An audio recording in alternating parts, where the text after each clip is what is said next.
Assalamu alaikum, everyone. This is Amar bin Salim. Welcome to another episode of Out Loud with Amar. This is season finale of season two. And in this season, we have talked about multiple things. We've talked about blockchain technology. हमने उसके बारे में technology and education को भी discuss किया. हमने leadership communications को discuss किया. We've also talked about digital presence of Pakistan. What can we do to salvage a very quickly deteriorating economy of Pakistan? IT exports के साथ क्या किया जा सकता है? We've also talked about politics. और आज हम जिसके बारे में बात करेंगे that topic is again very very close to my heart, लेकिन उसमें हम एक नीश को हमने डिफाइन कर लिया, that is the higher education, university education in Pakistan. And इसके साथ साथ I am very very excited to be conversing with doctor Pervez Hoodbhoy about the higher education in Pakistan. और डॉक्टर परवेज हुद भाई, मैं आपका बहुत शुक्रगुजार हूँ कि आपने टाइम निकाला हमारे लिए आउट लाउड विद अमार के लिए. It's a huge player, it's a huge honour for me as a matter of fact कि हम आपसे डिस्कस कर सकते हैं हायर एजुकेशन के बारे में. Thank you very much. Glad to be here. Doctor Hoodbhoy, हम जानते हैं कि आपने MIT में भी काम किया. You in Pakistan you work with Quaid Azam university, you work with FC college university. आपने लम्स में भी काम किया, इसके अलावा भी दीगर इंस्टीट्यूट्स में आपने काम किया. लेकिन अगर थोड़ा सा आपको मैं बैक पे लेके जाऊँ, बैक इन द डे, आपके अगर थोड़ा सा अर्ली चाइल्डहुड के बारे में जानना चाहूँ, अपब्रिंगिंग के बारे में जानना चाहूँ, तो काइंडली उसके बारे में थोड़ा सा बताइएगा. व्हाट वाज दैट लाइक, और किन किन स्कूल्स और कॉलेजेस में पढ़ के आप जो है आगे यूनिवर्सिटी में गए? भाई मैं कराची ग्रामर स्कूल का पढ़ा हुआ हूँ. समझ लीजिए कि नर्सरी से लेकर A लेवल्स तक मैंने वहीं पर पढ़ा. अब जो हमारे साइंस के टीचर्स थे, मैं उनकी बुराई तो नहीं करना चाहता, लेकिन उनमें से कोई भी ऐसा नहीं जिसने हमें इंस्पायर किया हो एक साइंटिफिक करियर की तरफ. और उसका सबूत यूं मिलता है कि इस स्कूल ने बहुत बड़े बड़े बिजनेसमैन प्रोड्यूस किए हैं. कुछ क्रिकेटर, कुछ फाइनेंशियल एक्सपर्ट्स, कुछ सियासतदान, लेकिन इनमें कोई भी इंटेलेक्चुअल नहीं बना जो जिस पर स्कूल को फख्र हो सकता. कोई किसी भी बड़े काम करने वाला बंदा वहां से नहीं निकला, खास तौर पर साइंस के मैदान में. और ये सिर्फ पाकिस्तान, ये सिर्फ कराची ग्रामर स्कूल की बात नहीं है. आप देखें कि जो दूसरे A लेवल स्कूल्स हैं, HSN कॉलेज है, अब तो बाद में बीकन हाउस भी आ गया, सेंट लॉरेंस, सेंट पैट्स वगैरह, they didn't produce people in science. वो शायद हमारे कल्चर में नहीं है. बाकी दुनिया में हम देखते हैं कि जो एलिट स्कूल्स हैं वहाँ से स्टूडेंट्स निकलते हैं और फिर उनका एक अच्छा खासा हिस्सा जो है वो साइंसी मैदान में चला जाता है, कोई ना कोई साइंसी मैदान में. हमारे यहाँ ये बिल्कुल नहीं हुआ. तो खैर, मुझे कैसे फिजिक्स का शौक हुआ, वो इसलिए कि मैं बस जुगाड़ करता था. जो घर में जो भी बिजली का सामान होता था उसको मैं खोलता था, उसे फिर दोबारा बनाने की कोशिश करता था. ऐसे ऐसे तजर्बात किए जो बड़े ख़तरनाक थे. एक दफ़ा घर में एक कमरे में आग लग गई. वो कमरा आपका अपना था या किसी और का था? नहीं, वो जहाँ मीटर लगा हुआ था ना, मैं इलेक्ट्रोमैग्नेट बनाने की कोशिश कर रहा था तो वो बन नहीं रहा था, तो मैं मोटी तारें उस पर चढ़ाया जा रहा था और हर दफ़ा फ्यूज़ उड़ रहा था. तो खैर मेरी उम्र उस वक्त कोई 11 साल थी. फिर मैंने कहा कि इतनी मोटी तार बांधूंगा कि फ्यूज़ नहीं उड़ेगा, और फ्यूज़ नहीं उड़ा, उधर तो आग लग गई. तो खैर इस तरह की चीज़ों से मैंने अपने आप को सिखाया. और फिर कराची में एक जगह होती थी फ्रेयर रोड, जहाँ ये कबाड़ खाने होते थे, और उधर जो क्रैशेस होते थे ना, एयर क्रैशेस से सामान आता था, तो उसमें बड़े बड़े मैग्नेट होते थे, वैक्यूम ट्यूब्स और हेडफोन्स और तरह तरह की जो तारें होती थी और छोटी मोटरें होती थी. तो उनसे मैं मुख्तलिफ चीज़ें बनाता था। हम्म। फिर मैंने सोचा यार ये काम कैसे करते हैं, what is the principle behind it. तो उस प्रिंसिपल को जानने में मुझे फिर अपने आप को मैथ्स सिखानी पड़ी।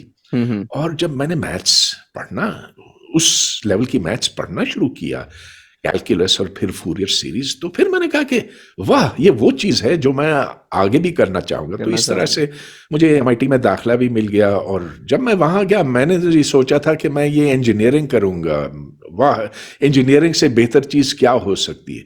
खैर, उधर जाके फिर इरादा बदल गया जब मैंने देखा कि दुनिया कितनी बड़ी है और उसमें कितनी खूबसूरती है, और ख़ास तौर पे जो मैथमेटिक्स और फिजिक्स की कशिश है, उसने मुझे हमेशा के लिए इंजीनियरिंग से दूर कर दिया। अच्छा, तो आपको जो है मतलब बड़े स्पेसिफिक सब्जेक्ट्स ने, मैथमेटिक्स और फिजिक्स ने इंजीनियरिंग से दूर कर दिया। दूसरा, आपने कहा कि आप केजीएस से पढ़े हैं। मेरे पास, I also had the pleasure of visiting KGS, और मैंने देखा है कि केजीएस पाकिस्तान के अच्छे स्कूल्स में से कंसिडर किया जाता है। लेकिन मिफ्ता इस्माइल ने आपकी ही मेरा ख्याल है आपके साथ ही जो डिस्कशन की थी, उनमें उन्होंने कहा था कि अगर पाकिस्तान इस ट्रेजेक्टरी पे चलता रहा तो ये एचएसएन कॉलेज और केजीएस ही होगा जहाँ पे आगे भी जो लीडर्स हैं ये 1% स्कूल से इन्हीं से आएंगे पाकिस्तान में। चलिए, मैं इसको थोड़ा सा चेंज करता हूँ क्वेश्चन को।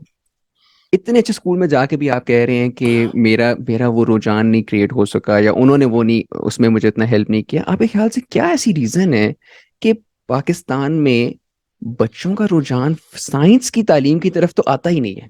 मतलब अब तो लिटरली हम बहुत एफर्ट करें कि स्टेम एजुकेशन आए, लेकिन फिर भी मुझे लगता है कि वो सिर्फ 1% एफर्ट है। इसलिए कि बुनियादी तौर पर ये अपनी अपने रवैये की बात होती है। देखें, एक बच्चा हर चीज सीख सकता है, लेकिन उसमें जब तक शौक ना हो, तजस्सुस ना हो, जब तक वो जानना ना चाहे, जब तक उसके अंदर वो क्यूरियोसिटी उभारी ना जाए, तो वो बस ग्रेड्स ही लेगा। और हमारे जो स्कूल के बच्चे हैं जो ओ लेवल ए लेवल करते हैं, वो बड़े अच्छे अच्छे नंबर ले जाते हैं। किसी का आजकल कोई ए से कम ही नहीं होता। किसी के तेईस लेकिन तेईस ए भी होते हैं। हाँ, और ढेरों ढेर सब्जेक्ट्स भी लेते हैं। लेकिन उनसे पूछो कि क्यों, तो वो कहेंगे कि ओह, इसलिए कि हमें आ, बाहर जाना है, हमें जाना है हार्वर्ड, एमआईटी, स्टैनफोर्ड या कैम्ब्रिज या कहीं हम्म। दुनिया में बाहर अच्छी यूनिवर्सिटी में जाना है। उसके बाद क्या करना है? उसके बाद हमें अच्छी जॉब चाहिए, या अपना जो भी फैमिली एंटरप्राइज है उसको आगे बढ़ाना है। बहुत कम ऐसे स्टूडेंट्स होते हैं, मैं नहीं कहूँगा कि नहीं है, क्योंकि मेरा इनसे साबता पड़ता है वक्तन फ़वक्तन, जो ये जिनके अंदर ये तड़प होती है।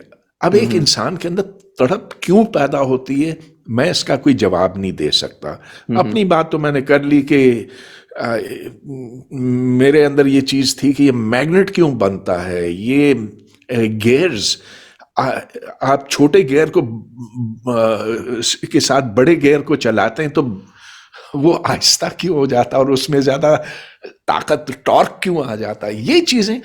लेकिन मैं ये देखता हूँ, और यहाँ पर ऐसे बच्चे हैं आजकल जो इंटरनेट के साथ लगे रहते हैं और उससे ऐसी चीजें निकालते हैं कि दिल मेरा खुश हो जाता है। मसलन पिछले दिनों की बात है, हफ्ता पहले की बात है, बच्चे जो 12 साल के, हम्म। 13 साल के, फैसिनेटेड बाय डायनासोर्स, और डायनासोर्स के बारे में वो हर चीज जानते थे। मैंने कुरेदा, ये टायरानोसोरस क्या होता है वो उन्होंने पूरा उसका शजरा बता दिया मुझे।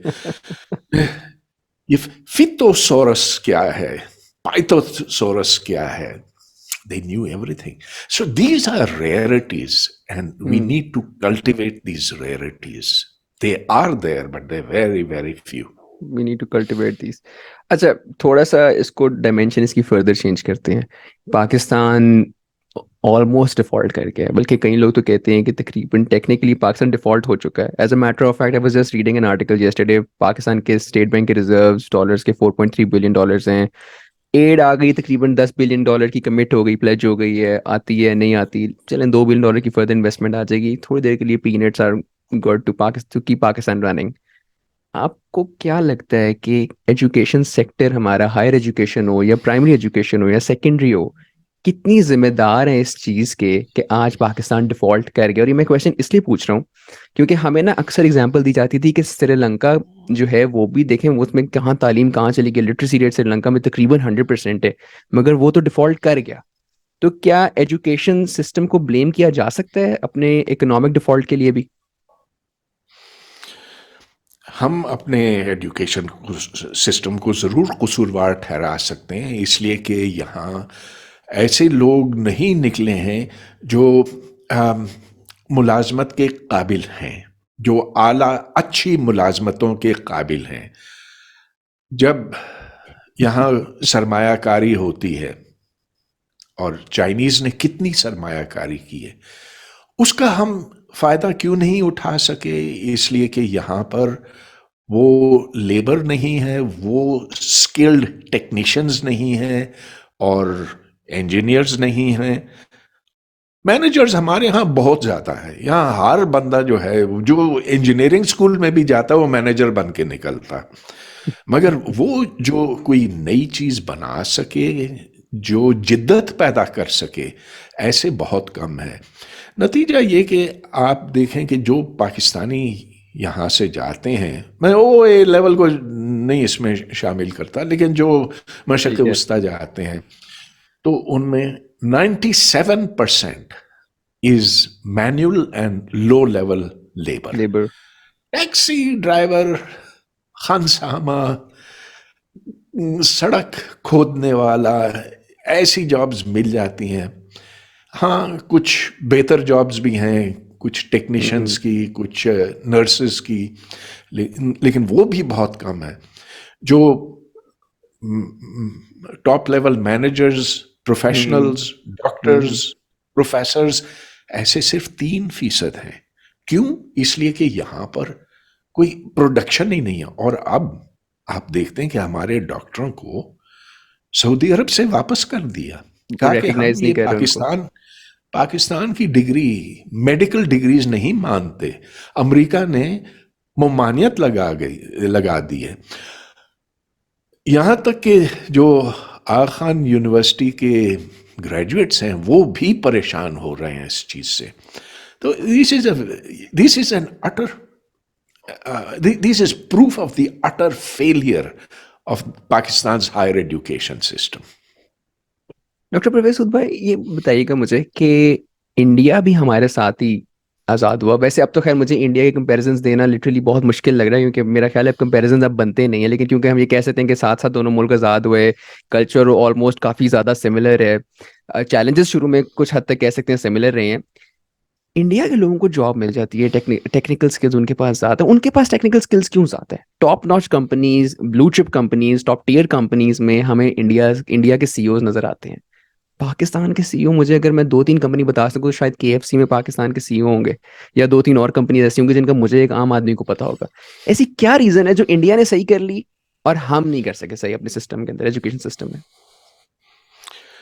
इसकी वजह हम बहुत पीछे तक भी तलाश कर सकते हैं। तो अगर आप मुग़ल दौर की तरफ जाएं, तो उधर जो सारे लिखत पढ़त के काम थे, वो हिंदुओं के सुपुर्द कर दिए जाते थे। तो कितनी आमदन आती है ज़मीनों से, कितना हिस्सा इस बंटवारे में चला गया, कितना हिस्सा उसको मिलना है, ये हम्म। सारे हिसाब किताब के काम हिंदू करते थे।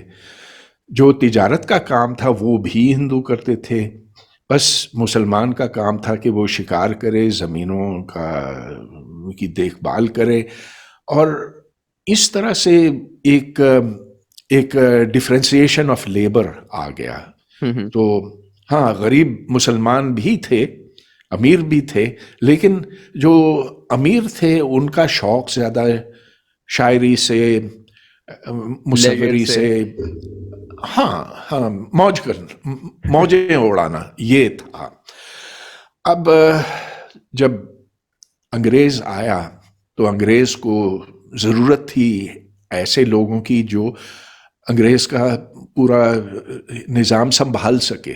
ठीक है। अब उसमें उन्होंने हिंदुओं को पसंद किया क्योंकि वो ज़्यादा पढ़े लिखे थे। पढ़े लिखे थे। फिर ये फ़र्क और बढ़ गया जब सन 1835 में मैकॉले रिफॉर्म्स हुए।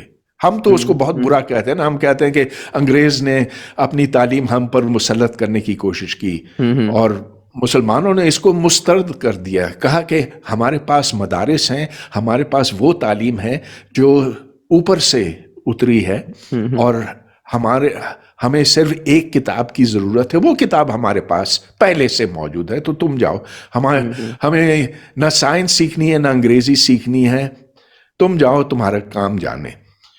तो जब इस तरह का रवैया हुआ, और मैं इसमें कोई मुबालगा नहीं है, इसलिए कि बंगाल में उसी सन में 1835 में 8,000 उलेमा ने ये कहा कि हमें अपनी रिवायती तालीम चाहिए, हमें अंग्रेज़ की तालीम और साइंस और ये नई चीज़ें इनकी कोई ज़रूरत नहीं।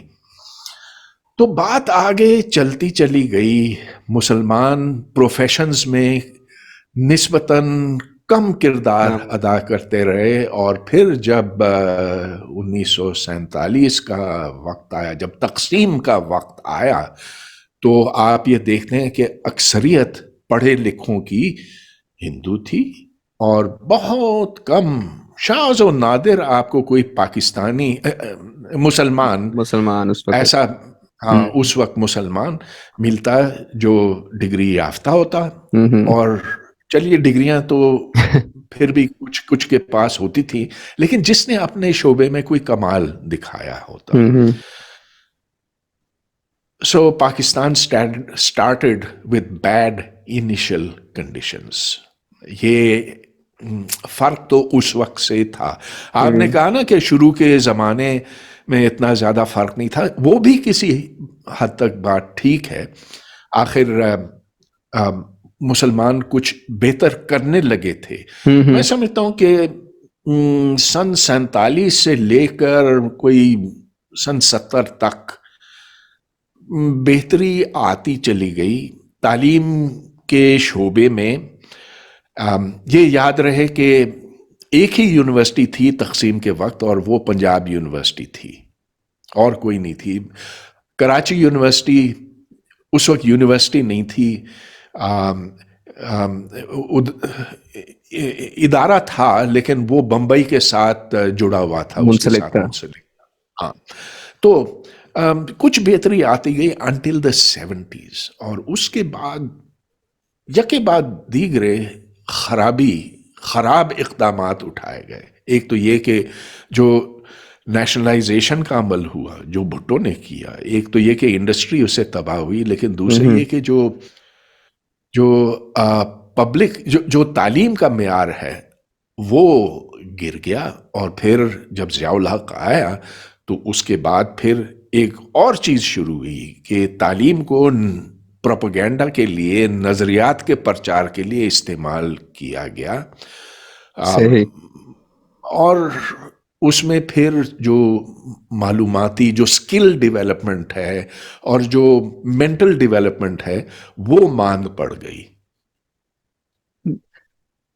स्किल डेवलपमेंट मांद पड़ गई, लेकिन मुझे आपको ये नहीं लगता कि एक घर, इसमें किसी हद तक हमारे घरों का भी किरदार शामिल है, हमारे बड़ों का भी किरदार शामिल है? क्योंकि मैंने देखा है कि जो जिस किस्म का आपको माहौल मिल रहा होता है वही चीजें आपकी जात के अंदर इंस्टिल होना शुरू हो जाती हैं।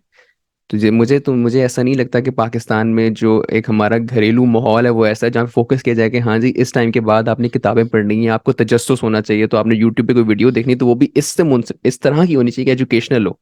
आपको लगता है कि क्या ये हमारी preferences at home individual level पे भी वो नहीं है? चलिए मुल्क को ब्लेम करना तो अलग बात है। मैं जो बात आप कर रहे हैं वो 101% दुरुस्त है। सिर्फ स्कूल का किरदार नहीं, इसमें माँ बाप का रोल इंतहाई अहम है।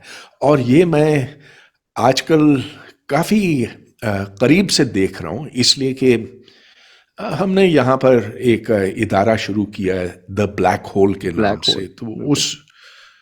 तो उसमें हमने कुछ समर कैंप किया, विंटर कैंप किया, स्प्रिंग कैंप भी करेंगे, और हम आसपास के स्कूलों के बच्चों को द ब्लैक होल में बुलाते हैं, और उनके सामने साइंस के खिलौने रखते हैं और उन्हें एनकरेज करते हैं कि उनके साथ खेलें। और इस तरह से हमने ये देखा कि कुछ ब्राइट बच्चे हैं ठीक है। और कुछ बहुत ब्राइट बच्चे हैं, और जो ब्राइट और बहुत ब्राइट है ना, जिनके साथ बात कर कर दिल खुश होता है, उन उनकी इस क्वालिटी के पीछे उनके माँ बाप की एनकरेजमेंट है। हमने उनके माँ बाप से भी बात की है। अब मिसाल के तौर पर मैं एक बच्चे को जो 12 साल का है कैलकुलस पढ़ा रहा हूं, and he is lapping it up. एक बच्चा है जिसको मैंने बिल्कुल नहीं पढ़ाया, लेकिन वो कुदरती तौर पर इंतहाई ज़हीन है। वो मिनटों के अंदर, पता नहीं कितने सेकंड्स के अंदर उसने रूबिक क्यूब हल कर दिया। फिर आंखों पर उसने पट्टी बांध दी और पूरे ऑडियंस के सामने द ब्लैक होल में उसने ब्लाइंड फोल्डेड रूबिक्स क्यूब कर लिया। अच्छा, चलिए, ये तो नेचुरल टैलेंट है। लेकिन वो बच्चे जो जैसा कि मैंने आपको मिसाल दी, डायनासोर्स के बारे में सब कुछ जानते हैं, या आजकल जो स्पेसक्राफ्ट, जो इंटरनेशनल स्पेस स्टेशन है, उसमें क्या कुछ होता है, दे नो ऑल दिस, इसलिए कि उनके माँ बाप उनको ये एनकरेज करते हैं। तो बहुत, तो आप जो कह रहे हैं ना, वो बुनियादी तौर पर कल्चर की बात है।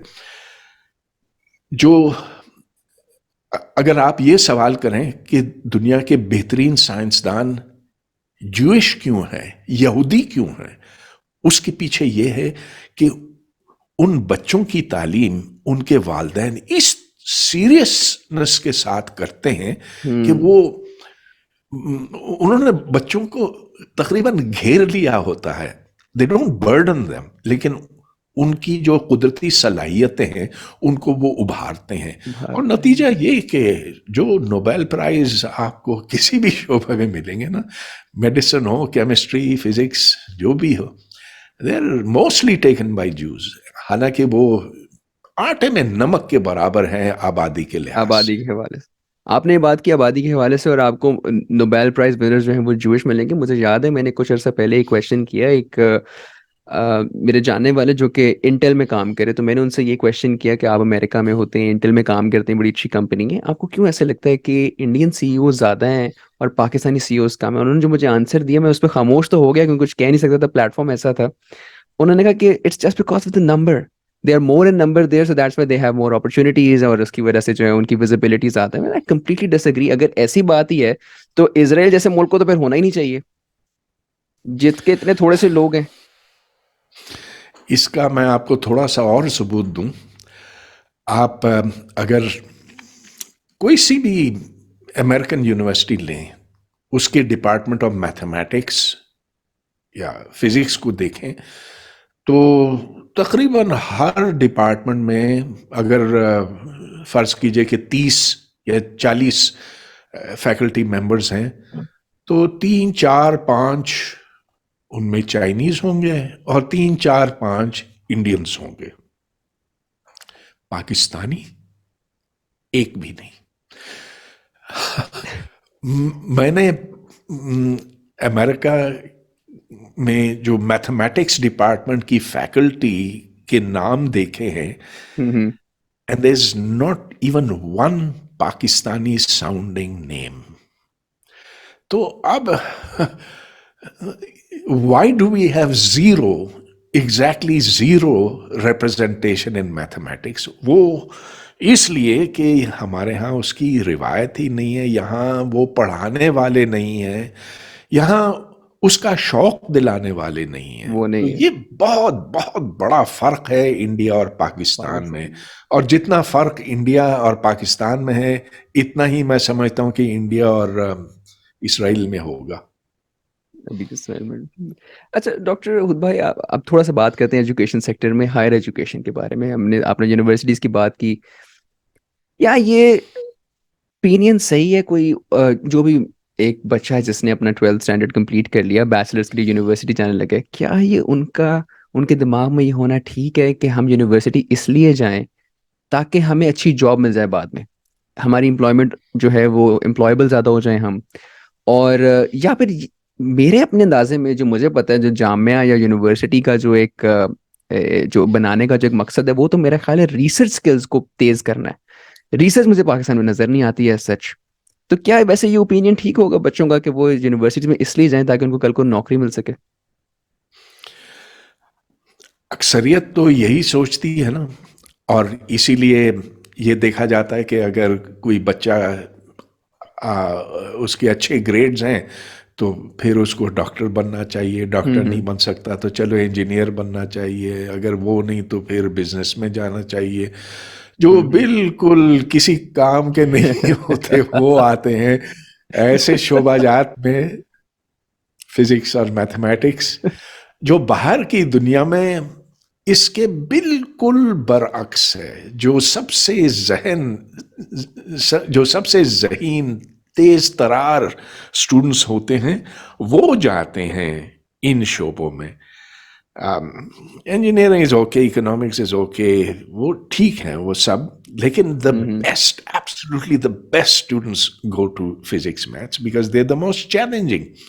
ठीक है। अब ऐसे हमारे यहाँ क्यों नहीं होता? इसलिए कि कोई इंटेलेक्चुअल ट्रेडिशन नहीं है। तो हम्म। अब यही बात है ना कि हमारे यहाँ वो रिवायत क्यों नहीं है। हम्म। ये एक सिविलाइजेशनल मसला है। आप ये देखें कि मुसलमानों ने, ठीक है, 300-400 साल तक बड़ा अच्छा काम किया था, जो इल्म के चिराग जलाए थे, जो नई उनकी तख्लीकात थी, इजादात थी, मगर जब वो चिराग बुझ गया तो ऐसा बुझा कि गुज़िश्ता 800 साल से एक भी चीज नहीं है जो मुसलमानों ने इजाद की है। ना बिजली, ना टेलीफोन, ना भाप का इंजन, ना एंटीबायोटिक्स, ना आजकल की जो दवाएं हैं, कोई साइंसी थ्योरी नहीं, बस वो जो तो आम, फिर ऐसे क्यों कहते हैं, जब कि वो कोविड की वैक्सीनेशन आई थी तो उसके बाद ये क्यों कहते थे कि हमसे इन्फॉर्मेशन लेने के लिए वैक्सीन लगवा जा रही है? ऐसी कौन सी इन्फॉर्मेशन है हमारे पास जो हम दे देंगे? I don't know, I don't know. और वो जो जो हर वक्त मगरिब के ऊपर लानतें भेजते हैं, जब उन्हें तकलीफ होती है तो जाते हैं लंदन, अमेरिका अपने इलाज के लिए। तो ये सारी मुनाफिकत है और कुछ नहीं है। उन्हें पता है कि आखिर जो टेक्नोलॉजी है उससे फर्क पड़ता है और टेक्नोलॉजी के पीछे साइंस है, लेकिन उसको हम्म। सीखने के लिए ना बड़ी आपको तागोदौ करनी तेरे को पड़ती है। तो- आपको अपनी पूरी पूरी अपनी फिक्र, अपना जहन तब्दील करना पड़ता है, जिसके लिए तो वो तैयार हरगिज नहीं है। हरगिज नहीं। लिहाजा बस यही हिसाब चलता रहेगा, कर्जे हम लेते रहेंगे, इंपोर्ट करते रहेंगे और दुनिया को गालियां देते रहेंगे। अच्छा, मैं आपसे एक क्वेश्चन करता हूँ। पाकिस्तान के बारे में कुछ अर्सा पहले मैंने एक न्यूज़ पढ़ी, और उसमें ये था कि Pakistan is publish Pakistani people who are working in the education sector, higher education sector, they are producing more research papers in a week than India. लेकिन मुझे उस रिसर्च का इम्पैक्ट नजर नहीं आता। मतलब मुझे प्रोफेसर हम्म। नजर नहीं आते कि वो बात कर रहे हैं अपनी रिसर्च के बारे में, ये मैंने रिसर्च की है, इसका ये इम्पैक्ट होगा, इसको ये दुनिया में फायदा होगा। तो फिर ऐसे रिसर्च पेपर्स लिखने का फायदा क्या है? ये बड़ा अच्छा सवाल किया। यही सवाल मैंने इन हजरात से भी किया है। मिसाल के तौर पर मेरी यूनिवर्सिटी में एक साहब हैं, प्रोफेसर डॉक्टर, अब क्या नाम आपको बताऊं, आ, वो उनको हिलाल इम्तियाज भी मिला है। उनके कोई तकरीबन 2000 पेपर्स हैं। 3 साल के अरसे में उन्होंने 1000 पेपर्स मैथमेटिक्स में शाये किए हैं। दो यानी कि हजार पेपर तकरीबन तीन हर, साल में? नहीं नहीं नहीं, 1000 पेपर्स 3 साल में, गोया के almost 1 paper a day in mathematics. अब मैथमेटिक्स ऐसी चीज है क्या, एक पेपर को अगर अच्छा पेपर हो तो मैथमेटिशियंस आमतौर पर पूरी जिंदगी में 4, 5, 8 पेपर छापते हैं।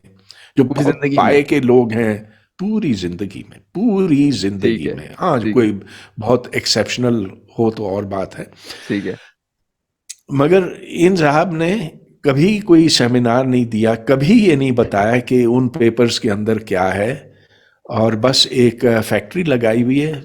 सो they churn out all this garbage, और उस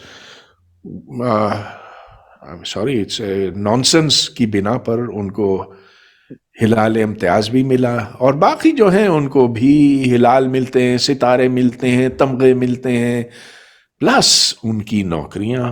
ओह, वो तो ऐसे अब इसको कहते हैं दादागीर लोग हैं हम्म। जो यूनिवर्सिटी को घेरे हुए हैं, जिनकी घेरे हुए। तनख्वाहें जिनकी तनख्वाहें कोई 7, 8, 9, 10 लाख तक होती है, मगर जो ए लेवल के प्रॉब्लम्स भी हल नहीं कर सकते।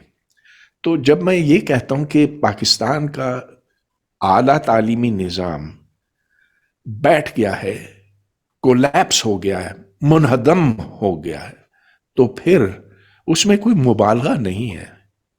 जो ठेले वाले को अगर आपने वो सूट शूट पहना दिया, बाल उसके कंघी कर दिए, और उसको आपने खड़ा कर दिया और उसको प्रोफेसर बना दिया, उसके और उसके नॉलेज में रत्ती बराबर फर्क नहीं है। ये बहुत बड़ी सिवाय ये स्टेटमेंट है। कि कुछ मैंने, हाँ, बहुत बड़ी स्टेटमेंट है, मगर मैं आपको बताता हूँ कि मैं क्यों इतनी सख्त बात कर रहा हूँ। तो अभी हाल में कॉमसैट्स यूनिवर्सिटी लाहौर के फिजिक्स डिपार्टमेंट के स्टूडेंट्स ने एक उधम मचाया हुआ है, हम्म। और उन्होंने वो ग्रेजुएट तो कर गए, लेकिन उन्होंने हर तरफ खत लिखे हैं कि हम यहाँ 4 साल गुजार चुके, हमने यहाँ 10 लाख रुपया खर्च भी कर लिया, हम्म। लेकिन जो हमने यहाँ से सीखा है वो ज़ीरो के बराबर है। और फिर सबूत के तौर पर उन्होंने वो लेक्चर्स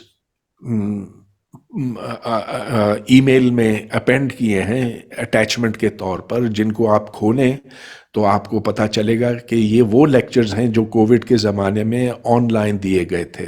और उनको ओके। सुनकर मैं ये बात दावे से कहता हूं कि ये ठेले वालों से ज़्यादा क्वांटम मैकेनिक्स नहीं जानते या दूसरे सब्जेक्ट्स नहीं जानते।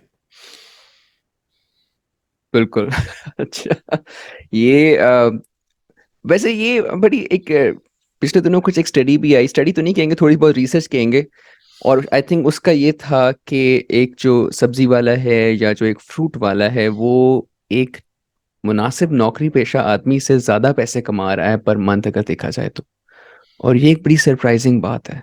अब मेरा ख्याल है इसको भी ट्रेस किया जा सकता है कि हम किस किस्म के स्किल्स जो हैं वो डेवलप कर रहे हैं, इंस्टिल कर रहे हैं एक आदमी के अंदर, कि वो इतनी ही रकम कमा पा रहा है कि जिससे ज्यादा तो एक सब्जी वाला कमा रहा हाँ, लेकिन देखें, वो जो सब्जी वाला है ना, वो हलाल की खा रहा है। हमारे प्रोफेसर्स है।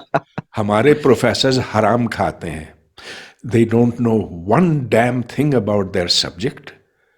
मैं सबकी नहीं बात कर रहा, मैं ऑफ अक्सरियत कोर्स की बात कर एक्सेप्शंस रहा हैं। हूँ। हाँ, नहीं, मैं अक्सरियत की बात कर रहा हूँ।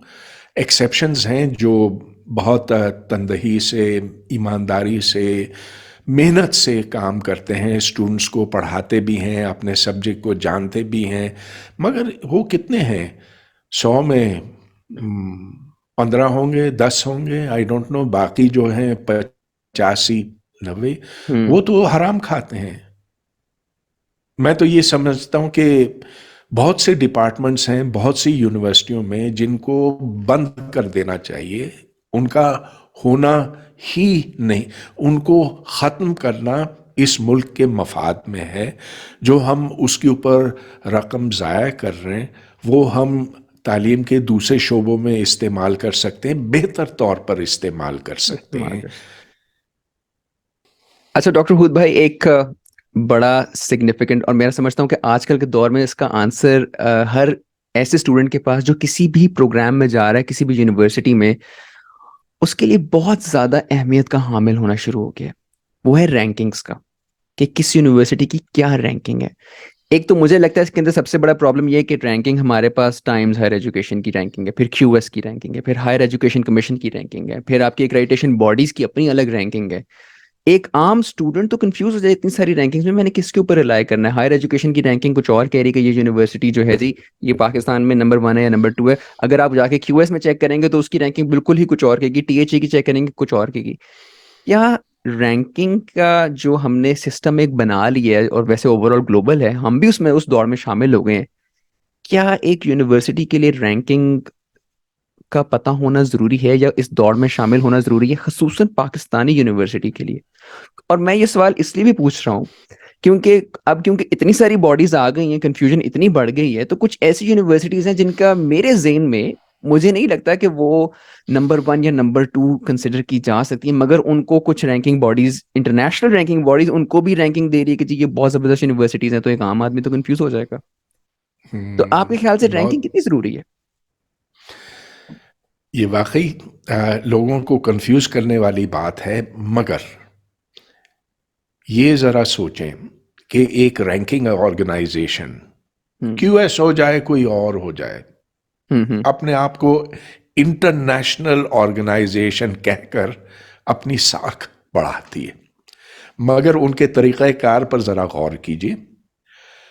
ये इंटरनेशनल ऑर्गेनाइजेशन कोई 20,000 यूनिवर्सिटियों या 25,000 यूनिवर्सिटियों को रैंक करने का दावा करती है, लेकिन इन रैंकिंग ऑर्गेनाइजेशन से एक बंदा भी कभी उन जगहों पर गया नहीं है और ना जा सकता।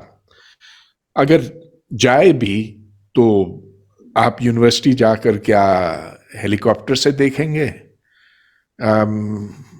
आप उधर जाकर करेंगे क्या जब तक आप एक पूरी टीम वहां ना ले जाएं और हर डिपार्टमेंट में वो टीम जाए और दिन के दिन वहां पर लगाए, तभी आप उस यूनिवर्सिटी से आगे उसको जान सकेंगे। तो ये मुमकिन नहीं, लिहाजा वो क्वेश्चनर भेजते हैं जिसमें वो ये पूछते हैं कि आपकी फैकल्टी कितनी है, ज़मीन कितनी है, स्टूडेंट फैकल्टी रेशियो कितना है, कितनी पब्लिकेशंस हैं, कितने पीएचडीज हैं, कितने पीएचडीज प्रोड्यूस होते हैं, वगैरह वगैरह। उसकी बिना पर उनका कंप्यूटर जो है वो खट खट करके कोई एक रिजल्ट निकालता है, एक एल्गोरिथम उसमें डाला हुआ होता है। उस एल्गोरिथम को आप चाहें तो ये यूनिवर्सिटी पहले आएगी या वो यूनिवर्सिटी पहले आएगी। जिस यूनिवर्सिटी ने थोड़ा सा उनको खुश किया ना, और खुश करने के बड़े आसान तरीके हैं, तो अब्दुल वली खान नंबर 1 यूनिवर्सिटी बन सकती है पाकिस्तान में, और LUMS would then be number 25। या अगर लम्स थोड़ी सी कोशिश करे तो वो भी नंबर 1 बन सकती है। तो it is completely arbitrary and completely nonsensical. अब ये बात पाकिस्तान में तो बिल्कुल आया है, लेकिन बाहर की दुनिया में भी इस पर बहुत शुबहात का इजहार किया गया है। ठीक है। तो बहुत से अब बिजनेस स्कूल्स हैं, मसलन वॉर्टन है या हार्वर्ड बिजनेस स्कूल है या एमआईटी का स्लोन स्कूल है, they have refused now to take part in any of these evaluations. और वो कहते हैं कि उन रैंकिंग ऑर्गेनाइजेशन से कहते हैं कि खबरदार है, हमारा नाम भी ना लो, बिल्कुल इवैल्यूएट ना करो हमें। बिल्कुल इवैल्यूएट ना करो, क्योंकि हम राइट, जानते हैं कि तुम ओके। बकवास लिखोगे। हाँ। अच्छा। It is not possible to evaluate universities. अब ऐसे इस हकीकत को सामने रखते हुए फिर ये सवाल उठता है कि क्या हम क्यों माने कि कैम्ब्रिज यूनिवर्सिटी बहुत अच्छी यूनिवर्सिटी है, कि सोर्बोन फ्रांस में, फ्रांस की बेहतरीन यूनिवर्सिटी होने के अलावा शायद यूरोप की बेहतरीन यूनिवर्सिटी। वो इसलिए कि उनकी फैकल्टी के ऊपर ऐसे नामवर लोग हैं जिन्होंने बहुत बड़ा बड़ा काम किया है रिसर्च का, किसी कंट्रीब्यूशन को है नोबेल उनकी। प्राइज मिल हाँ, किसी को नोबेल प्राइज मिला है, किसी को ये प्राइज मिला है, वो प्राइज मिला है। आप देखते हैं कि उधर के प्रोफेसरान ऐसी ऐसी किताबें लिखते हैं जो पूरी दुनिया में इस्तेमाल होती हैं बतौर टेक्स्ट बुक के। तो इस तरह से एक यूनिवर्सिटी की साख बनती है, उसकी रेपुटेशन बनती है।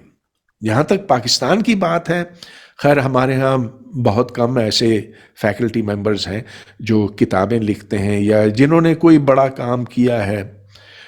तो ऐसी सूरत में एक स्टूडेंट को क्या करना चाहिए, बहुत मुश्किल सवाल है, लेकिन मेरा मशवरा ये होगा कि आप मोतबर लोगों के साथ बात करें, वो जो उस यूनिवर्सिटी से वाकिफ हों और जिन्होंने वहां पर पढ़ा है या जो पढ़ा है और जिनकी ओपिनियन को मैटर आप करती है। हाँ कुछ कुछ वैल्यू दे सकें। और बाकी ये जो रैंकिंग्स हैं, throw them in the garbage, they are worth nothing. अच्छा डॉक्टर हुद भाई, थोड़ा सा डिस्कशन को चेंज करते हैं। आपने सिंगल नेशनल करिकुलम जब आया उस वक्त भी आपने काफ़ी बात की। ओवरऑल हमने काफ़ी ज़्यादा डिस्कस किया पाकिस्तान में सिंगल नेशनल करिकुलम को, प्रोज को डिस्कस किया, कॉन्स को डिस्कस किया। मैं थोड़ा सा सिंगल नेशनल करिकुलम से भी साइड पे चला जाता हूँ। मैंने पाकिस्तान में एक चीज़ देखी है कि हम अंग्रेज़ी पे बहुत ज़्यादा फोकस करते हैं, और हम अक्सर कोशिश ये करते हैं, बल्कि शायद किसी पॉइंट पे मेरा ख्याल है इन द पास्ट मैं खुद भी कह सकता हूँ कि मैं भी गिल्टी होऊंगा इस चीज़ का, कि किसी बंदे की इंटेलिजेंस को गेज करने का मेजर ये हुआ होगा कि वो अंग्रेज़ी कितनी अच्छी बोलता है। डू यू थिंक कि ये कोई इफेक्टिव मेजर है कि हम किसी की अंग्रेजी के ऊपर उसको जज करें कि हाँ यार ये बंदा मेरे लिए सही हो सकता है, इसके पास टेक्निकल नॉलेज होगा कि नहीं, उसकी बेसिस पे हम उसकी पूरी हिस्ट्री को, उसके पूरे फ्यूचर प्रोस्पेक्ट्स को इवैल्यूएट करना शुरू करते हैं? और ये कब हुआ ऐसे कि हमने अंग्रेजी को आगे कर दिया और उर्दू को पीछे कर दिया? किसी को अगर अंग्रेजी आती तो उसका हरगिज मतलब ये नहीं कि वो कोई ज़हीन शख्स है या जिसने दुनिया को समझा है या जिसको नॉलेज के एतबार से बेहतर समझा जाए। हम्म। जहाँ तक अंग्रेजी की बात है, हाँ उस जबान में हम्म। उर्दू से कहीं ज़्यादा ताकत है, उसमें कहीं ज़्यादा इल्म मौजूद है। और इसमें कोई शक नहीं कि अगर आज दुनिया में कोई फ़र्द तरक्की करना चाहता है आलमी तौर पे, अगर वो बाहर कहीं जाता है मुलाजमत के लिए, तो हम्म। बिना अंग्रेजी जाने वो आगे नहीं चल सकता। ठीक है। जहाँ तक पाकिस्तान की बात है, यहाँ अंग्रेजी का मेयार वक्त के साथ गिरता चला गया है। अब वो जो अंग्रेजी बोलने की कोशिश भी करते हैं, वो, वो इतनी गलतियों से भरी हुई होती है कि आप एकदम पहचान लेते हैं कि ये इस शख्स ने इधर से हम्म। इस स्कूल से पढ़ा है या उस स्कूल से पढ़ा है। आजकल तो हालत ये हुई हुई है कि जो बच्चे ओ लेवल और ए लेवल्स करते हैं और जिन्होंने अपनी पूरी जिंदगी अंग्रेजी ही अंग्रेजी पढ़ी है किताबें पढ़े। और जिनकी उर्दू बहुत ही माठी है, उनकी अंग्रेजी भी दुरुस्त नहीं है। हम्म। मैं ये दावे से कह सकता हूं कि हाँ, कोई 20% ऐसे हैं जो ठीक सही अंग्रेजी बोलते हैं, लेकिन लेकिन ग्रामर हम सही नहीं है, ये कहना चाह रहे हैं आप? ग्रामर, अल्फाज गलत इस्तेमाल होते हैं, उनका चुनाव गलत है, ठीक है। उनका तलफ़ुज़ वो नहीं है प्रोनाउंसिएशन जो सही है। होना चाहिए। सही। तो इसकी वजह ये है कि हमारे स्टूडेंट्स अब किताबें नहीं पढ़ते हैं, किसी ज़बान में नहीं पढ़ते। अंग्रेजी में तो ख़ास तौर पे उन्होंने पढ़ना छोड़ दिया। बस अब ये जो सोशल मीडिया वाली अंग्रेजी है, हम्म। जिसको आप पिजन इंग्लिश कह सकते हैं, इट्स नॉट रियल इंग्लिश, वो रिवायत बहुत आम हो गई है। उर्दू में भी मुझे यही शिकायत है। अब आप देखें कि किसी स्टूडेंट से आप कहें कि एक मजमून लिख दो मेरे लिए, तो इमला की गलती होती है, जो जो लिखने की रवानी होती है वो उनमें नहीं वो है। मिसिंग होती है। और ये वहां भी यही वजह है कि वो पढ़ते नहीं है। सुनने से आप कोई जबान अच्छी तरह नहीं सीख सकते, नहीं सीख सिर्फ सकते। पढ़ने से, सिर्फ पढ़ने से। अब तक मैं कहूंगा कि उर्दू अखबारात की जबान ठीक है। आ, मतलब ये कि वैसे मेयारी नहीं है जैसा हम्म। कि आज से 50 कभी साल हुआ पहले करती थी। थी। उधर उधर उधर भी एक जवाल, एक वो भी तनजुल का शिकार है। मगर चलिए वो कदरे बेहतर है। लेकिन जहां तक अंग्रेजी अखबारात, ठीक है मैं डॉन को इससे मुस्तस्ना करता हूं, लेकिन बाकी बहुत बाकी से अखबार है। अंग्रेजी के अखबारात हैं जिनमें गलत अंग्रेजी और गलत एक्सप्रेशंस इस्तेमाल और होती हैं फ्रंट पेज पे इस्तेमाल होते हैं। और फ्रंट पेज पे फ्रंट पेज इस्तेमाल पे होते हैं। इस्तेमाल अब होते हैं। देखिए हमारे यहाँ अंग्रेजी का इस्तेमाल इस कदर कम हो गया कि एक भी टीवी चैनल नहीं रहा जो अंग्रेजी का। अंग्रेजी बिल्कुल जबान बिल्कुल का हो। बिल्कुल, अंग्रेजी जुबान का आप सही कह रहे हो, जो थे वो बंद हो गए हैं। जो थे वो बंद हो गए। इसके बरक्स आप देखते हैं कि इंडिया में कोई आधे चैनल्स इंग्लिश के हैं और आधे फिर हिंदी या मकामी जबानों के हैं। मकामी। लेकिन ये मेरा ख्याल है वही आपका पॉइंट बड़ा सही मुझे लग रहा है कि हमने क्योंकि किताबों से भी जो है दूरी इख्तियार कर ली और सिर्फ सुनने से जो है, जैसे कि वो मुझे मुझे याद है मैं जब ओ लेवल्स कर रहा था तो मेरे वाल से मुझे कहते हैं कि तब तक तुम लिखोगे नहीं तो तुम्हारे दिमाग में वो चीज़ रिकॉर्ड नहीं होगी, तो तुम्हें लिखना पड़ेगा। एंड मैं आई थिंक अंडरस्टैंड करता हूँ ये बात कि वही वाली चीज़ जो मेरे दिमाग में जब मुझसे लिखता था मुझे याद रहती थी, रिटेंशन रेट बढ़ गया था मेरा। और वही बात कि अगर मैंने अंग्रेजी सीखनी है, वोकैबलरी जो है उसको बेहतर करना है, ब्रेविटी लानी है अपनी लैंग्वेज के अंदर, तो मुझे एक्सप्रेशन सीखना पड़ेगा किताबों से, वो सिर्फ सुनने से नहीं होगा। वरना तो मैं नेटफ्लिक्स पे सारे सीजन देख लूँ, कोई बच्चा नेटफ्लिक्स पे सारे सीजन देख लूँ, उसकी अंग्रेजी तो फिर आइडियली बहुत बेहतर हो जानी चाहिए ओवरनाइट। लेकिन ये वाली बात कल्चरल है, जैसे आपने कहा कि कल्चर ही मौजूद नहीं है, वो निकलता जा रहा है जहाँ पे पढ़ाई या अखबार की तरफ या थोड़ा सा भी जो है मुताले की तरफ जो है वो रुझान हुआ करता था। मगर मुझे लगता है कि ये सिर्फ इधर नहीं, बल्कि ये तो शायद टीचर्स में भी नजर नहीं आता। और अगर आप उनकी मतलब सब में, ऑफ कोर्स मैं भी कहूँगा सब में नहीं है, ऐसे कुछ ऐसी यूनिवर्सिटीज मौजूद है जहाँ पे बहुत फोकस है पढ़ाई की तरफ। लेकिन जैसे ये हम कभी देखा करते थे कि टीचर्स की सिर्फ अपने फारिग टाइम के अंदर भी वो अपने सब्जेक्ट पे बात करते थे, अब मुझे लगता है बातें भी बदल गई हैं। अब शायद वो भी इकोनॉमिक प्रॉब्लम से इतने गुम हो चुके हैं कि अब शायद उनकी डिस्कशन में भी वो जो किताबों का और जो रिसर्च का और अपने एरिया में जो महारत का पॉइंट था वो शायद निकल गया और कुछ और चीजें आ गई हैं। देखिए ये आज की बात नहीं है। आम, मैंने तकरीबन 50 साल यूनिवर्सिटियों में पढ़ाते हुए गुजारे। चलिए एक साल कम, 48 49 कुछ। हम्म।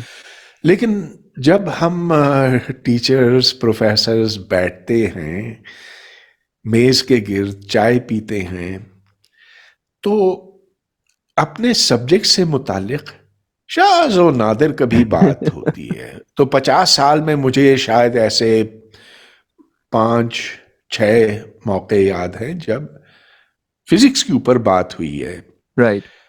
इसके बरक्स जब मैं बाहर की यूनिवर्सिटियों में होता हूँ, रिसर्च के लिए जाता हूँ, पढ़ाने के लिए, तो जब हम उधर के प्रोफेसर्स के साथ बैठते हैं तो ऐसा मज़ा आता है। कोई सियासत की बात नहीं, कोई महंगाई या इसकी और उसकी बात नहीं। बात होती है तो एक ऐसे लेवल पे कि आपको पता है, आपको पता चलता है कि आप प्रोफेसरों के साथ बैठे हैं। वो जो हम्म। आला सोच के हामिल हैं, वो जो अपने सब्जेक्ट पर उबूर रखते हैं और जिनके हर लफ्ज में कोई वजन होता है। हम्म। तो ये ऐसा दिन पता नहीं कब पाकिस्तान में आएगा। मैंने इंडिया की यूनिवर्सिटियां भी देखी हैं और उधर उनके कुछ प्रोफेसर्स हैं जिनको मैं बहुत अच्छी तरह से जानता हूं, जिनकी मैं बहुत कदर करता हूं, और मैं जानता हूं कि उधर भी ये कल्चर किसी हद तक मौजूद है उनकी अच्छी हम्म। यूनिवर्सिटियों के अंदर। खैर उनके उनकी जो आम यूनिवर्सिटी है वो कुछ ज़रूरी नहीं कि बहुत अच्छी हों, कुछ उधर बहुत ही फटीचर यूनिवर्सिटियां हैं जैसा कि यहाँ पर हैं। लेकिन शायद ही कोई ऐसा हो जो हमारे जो खराब यूनिवर्सिटी हैं उनके लेवल का तो उधर कोई भी नहीं होगा। ये इस बारे में मैं कुछ भी नहीं कह सकता। अच्छा, मैं आपसे चले एक क्वेश्चन करता हूँ। बहुत ज्यादा आजकल से मुझे पता है आपको काफी सारा वक्त ले रहा हूँ, लेकिन लास्ट 2 क्वेश्चन उनमें सबसे पहला क्वेश्चन ये होगा मेरा। बहुत ज्यादा डिबेट चल रही है आजकल, डिग्री नहीं करो स्किल्स करो, और वो जो डिग्री वाले वो कह रहे नहीं डिग्री करो और स्किल्स, सिर्फ स्किल्स मत करो। और मुझे लगता है कि दोनों की बातें सही हैं, दोनों गलत नहीं है। क्या करना चाहिए आपके ख्याल से, डिग्री या स्किल्स? पहले स्किल्स। तो पहले स्किल्स। देखिए, अगर अगर आप मुझे 1 अरब रुपया देना, चलिए 50 करोड़ ही दे दें। डिफॉल्ट के करीब है, जरा कम मांगे ना। तो मैं यहाँ पर एक ट्रेनिंग इंस्टीट्यूशन बनाना चाहूँगा जिसमें electrician, plumber, computer mechanic, hardware, software, ये तमाम चीज़ें मैं उनको सिखाऊं। वो स्किल्स जिनकी दुनिया जहां में मांग है, जिससे यहाँ बेरोजगारी कम हो सकती है, और जो लोग बाहर जाएंगे इन स्किल्स को लेते हुए, तो उनको उनकी जिंदगियां फिर संवर जाएंगी। तो एक तरफ तो ये, चलिए 50 करोड़ आपने मुझे दे दिए ना, तो जो दूसरे 50 करोड़ आप मुझे देंगे उससे मैं एक ऐसी यूनिवर्सिटी बनाऊंगा। एक ही बना सकूंगा, उससे ज्यादा नहीं, क्योंकि इतना भी ज्यादा पैसा नहीं है ये। 50 करोड़ तो अरे कुछ भी नहीं है भाई, आजकल कुछ भी नहीं है। तो उसे मैं मेरा उसमें तो एक कोई 2-3 एक बंगले आ जाएंगे शायद, बस दैट्स इट। अरे तो फिर मैंने कम मांगा ना, चलिए मुझे मुनासिब पैसे दें। तो उन पैसों से ऐसी यूनिवर्सिटी जिसमें वाकई हम वो तालीम दे सकें जो बाहर की दुनिया में दी जाती है, उधर के अच्छे स्टूडेंट्स को। गोया के ठीक है, आप चुटकी बजाकर इधर कभी हार्वर्ड और एमआईटी और हम्म। कैम्ब्रिज जैसी यूनिवर्सिटियां नहीं बना सकते हैं, लेकिन कम से कम कोई बी ग्रेड यूनिवर्सिटी दुनिया के मेयार के हिसाब से यहाँ बनाई जा सकती है। एक या दो ही बन सकती हैं, इसलिए कि उसके लिए पढ़ाने वाले बहुत मुश्किल से मिलेंगे। बहरहाल हायर एजुकेशन में अब जो सूरत हाल है बहुत गंभीर है, और अब तो ये है कि जो अपनी तरफ से एक स्टूडेंट जो अपनी कोशिशों से सीखेगा, बस वही, दैट्स इट, उससे ज्यादा उसको उम्मीद नहीं करनी चाहिए। क्योंकि जिन यूनिवर्सिटियों में आजकल हमारे स्टूडेंट्स पढ़ रहे हैं, उधर पढ़ाने वाले ना होने के बराबर है। हाँ, 5% आपको अच्छे टीचर्स मिलेंगे, बाकी दैट्स नथिंग।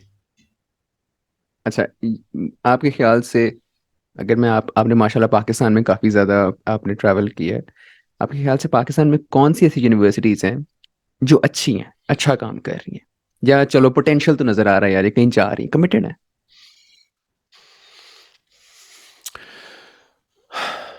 मेरा दिल बहुत भारी करता कि मैं इसका जवाब नहीं दे सकता।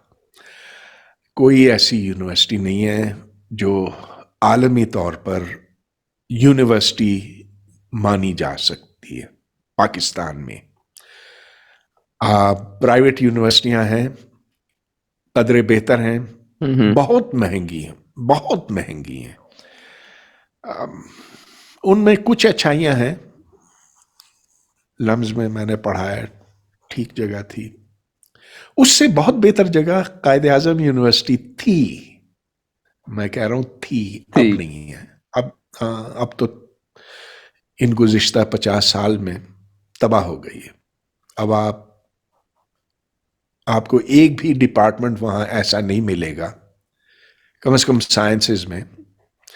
आपको दूसरे डिपार्टमेंट शायद मिल जाएं, psychology, history, I don't know, उनसे मैं बहुत ज़्यादा वाकिफ नहीं हूं।